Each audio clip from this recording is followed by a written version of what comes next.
our budget is not what it used to be. So we're gonna have to change things up a little bit. That's better. Oh yeah, we're also talking about Bastion today, developed by SuperGiantGames.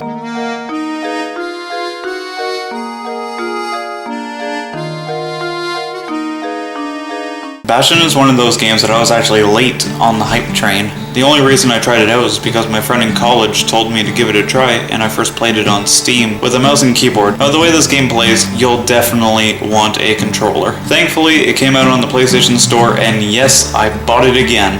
Our story begins with this character named The Kid, waking up and walking around trying to figure out what happened, as this mysterious narrator directs you towards the central hub, also known as the Bastion.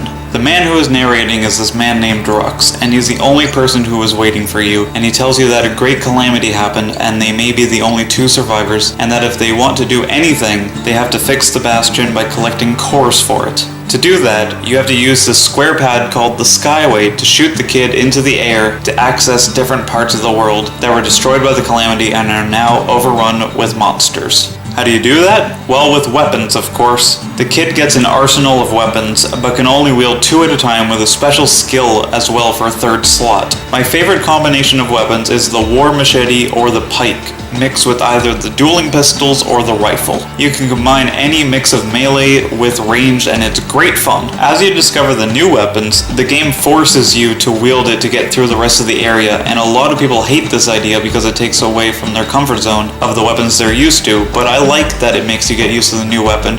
It makes you try combinations you might not have thought of, and maybe you'll wind up changing your weapons out. Every core will restore part of the Bastion, and you get to choose which order you want to restore the parts of the Bastion.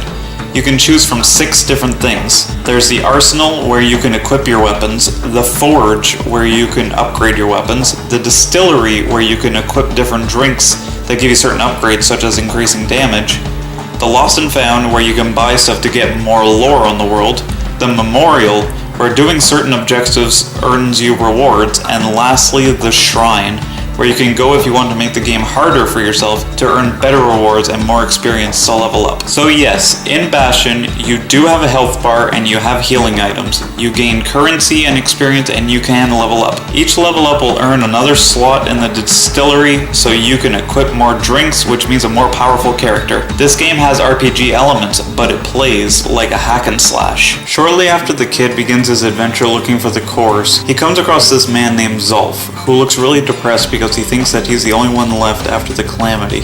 But the kid takes him to the Bastion to introduce him to Rux so they can hang out and chat. After a few more cores, the kid finds a girl named Zia, and she's from the same area of the world as Zolf is. They are known as the Ura, while the kid and Rux are from Caelondia. However, while Zolf is full Ura, Zia was born in Ura but raised in Caelondia. As you continue along the game and get the final core, Zolf reads an Ura book that Zia brings with her from her dad because Zolf is the only one who can translate.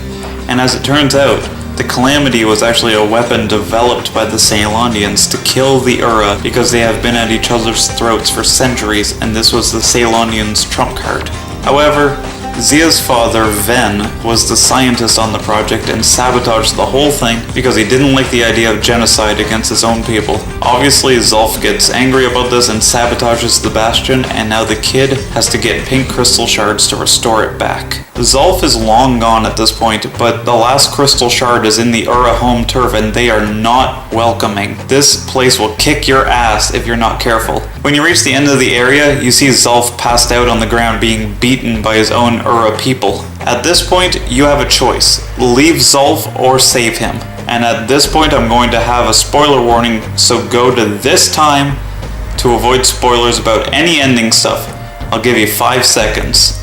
5, 4, 3, 2, 1.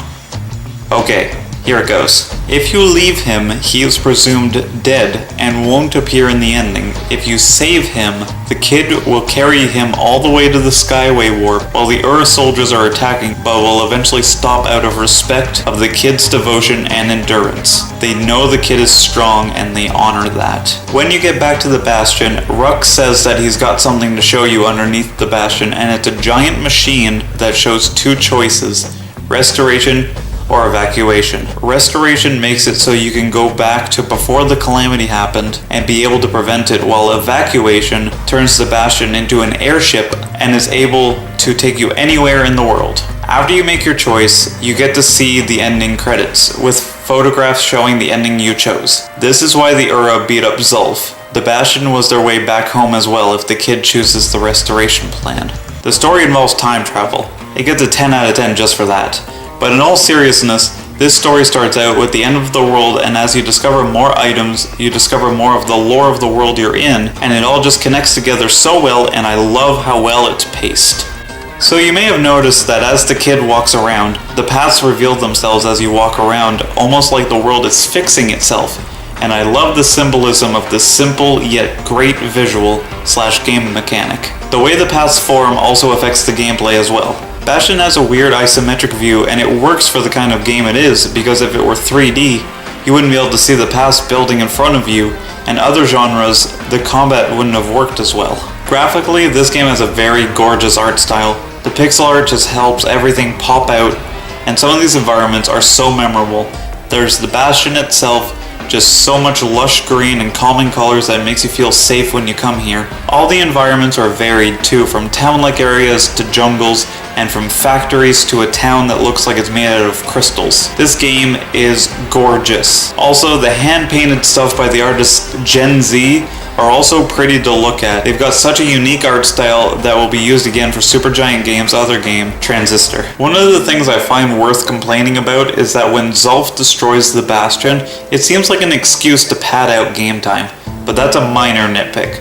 Another thing is that the way the road builds itself in front of you, you have a lot of chances to fall off of the world, and it takes off quite a bit of damage when you come back up. It's like Dark Souls. Sometimes the gravity is more of an enemy than your enemies are. And there aren't really many boss battles. There's like maybe 2 in the whole game, and Zulf isn't even one of them, which was disappointing. One is this plant thing, and the other is this shark thing. Now, before I get to the music, I want to throw a shout out to the voice actor for Rux. Logan Cunningham, man, your voice is up there with Morgan Freeman for just soothing voices that I really wish I could pull off. I really hope you keep up the great work. Okay, now the music. Bastion has some of the prettiest music and one of the best official soundtracks I've ever heard, and I'm not the only one who thinks so. I looked up the composer to see if he worked on anything else, only to discover that Kirk Hamilton of Kotaku claimed that the game had one of the best video game soundtracks of 2011, and Tom Phillips of Eurogamer stated the game's musical score and innovative narration are standout elements. It also won the Spike Video Game Award for Best Original Score and Best Song in a Game for Build That Wall, also known as Zia's theme, which was sung by Ashley Barrett. There's also a whole story behind the song Build That Wall as well, considering it's sung by Zia and Rux, but Rux changes the lyrics a bit, but it makes a huge impact if you care about the lore and the war going on between the Ceylonians and the Ura. I'm going to leave that for another video though, otherwise we'd be here all day. For now, I think it's time we concluded this review. Bastion is a fantastic game with an amazing story that is very well paced. There's not many characters, but the ones that are there are very interesting. It's a beautiful game with a unique art style, and the music is so freaking good, it's ridiculous. Yeah, there's not many boss battles, but the game more than makes up for that with fun hack and slash gameplay, taking down a bunch of enemies. I hope you all have an amazing day, or night, whenever you're watching, and as always, take care.